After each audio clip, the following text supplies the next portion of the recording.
कोटा, ये नाम सुनते ही जहन में आते हैं सपने, मेहनत और कामयाबी, है ना? पर आज जो कहानी हम सुनने जा रहे हैं वो कोटा के सपनों की नहीं बल्कि एक हॉस्टल के कमरे में बसे एक डरावने साए की है। जरा सोचिए, आप अपने सपनों को सच करने के लिए एक नई जगह जाते हैं और वहां आपका सामना एक ऐसे सच से हो जो आपके सपनों को ही एक बुरे ख्वाब में बदल दे। तो इस कहानी की हीरोइन है मेघा। मेघा का एक बहुत ही नेक, बहुत बड़ा सपना था।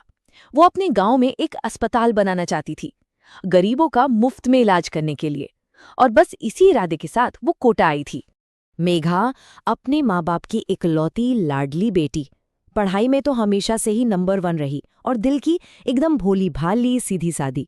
पर उसे क्या पता था कि उसका यही भोलापन एक बहुत बड़ी और डरावनी परीक्षा से गुजरने वाला है। तीसरी मंजिल का कमरा। हाँ, तो सारी कहानी का जो सेंटर पॉइंट है वो है एक हॉस्टल का कमरा, और वो भी तीसरी मंजिल पर। यहीं से सब कुछ शुरू हुआ। तो होता यूं है कि जब मेघा कोटा पहुंचती है उसे थोड़ी देर हो जाती है। हॉस्टल में देखती है तो लगभग सारे कमरे भर चुके थे, बस एक कमरा बचा था। और बस यहीं से उसकी किस्मत ने एक ऐसा मोड़ लिया जिसके बारे में उसने सोचा भी नहीं था। हॉस्टल की वार्डन ने उसे बताया, देखो, तीसरी मंजिल पर एक कमरा तो खाली है, लेकिन एक शर्त थी। शर्त ये कि जब तक कोई और लड़की नहीं आ जाती, मेघा को उस कमरे में अकेले ही रहना पड़ेगा। ये सुनकर तो मेघा खुश हो गई। उसे लगा, वाह, अकेले रहने को मिलेगा, पढ़ाई पर और अच्छे से ध्यान लगा पाऊंगी।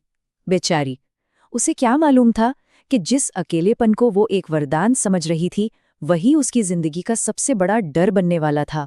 कमरे की चाबी देते हुए वार्डन की आंखों में एक अजीब सी गंभीरता थी। उसने मेघा से बस इतना कहा, एक बात याद रखना, उस बंद दरवाजे के पास कभी मत जाना। रात की सरगोशियां। तो मेघा उस कमरे में रहने लगती है, और फिर रातों के सन्नाटे में अजीब अजीब सी सरगोशियां शुरू होती हैं। शुरू के 1-2 दिन सब कुछ बिल्कुल नॉर्मल था, शांति थी। लेकिन फिर आई तीसरी रात, और उस रात से उस कमरे का पूरा माहौल ही बदलने लगा। शांति की जगह अब एक अनजाने से डर ने ले ली थी। रात के घने अंधेरे में उसे अजीब अजीब सी आवाजें सुनाई देने लगीं। कभी पायल के छनकने की आवाज, तो कभी किसी के रोने की, और फिर अचानक किसी के जोर से हंसने की आवाज। कभी कभी तो ऐसा लगता जैसे कोई और भी है कमरे में जो जोर जोर से पढ़ रहा हो। और सबसे अजीब थी कमरे की लाइट। वो अपने आप जलती बुझती रहती थी, मानो कोई उसके साथ कोई डरावना खेल खेल रहा हो। मेघा बेचारी खुद को बहुत समझाती। वो मन में सोचती कि नहीं, ये सब मेरा वहम है, शायद ज्यादा पढ़ाई की वजह से थकान हो गई है। पर दिल तो जानता था ना कि ये सिर्फ वहम नहीं है, कुछ तो गड़बड़ है। एक भयानक सामना। और फिर वो रात आ ही गई। वो रात जब वहम और हकीकत के बीच की जो पतली सी दीवार थी ना, वो पूरी तरह से टूट गई। एक बहुत ही भयानक सामना होने वाला था। रात का करीब 1 बजा होगा। पढ़ते पढ़ते बेचारी मेघा इतनी थक गई कि उसकी आंख लग गई। वो अपनी स्टडी टेबल पर ही सो गई।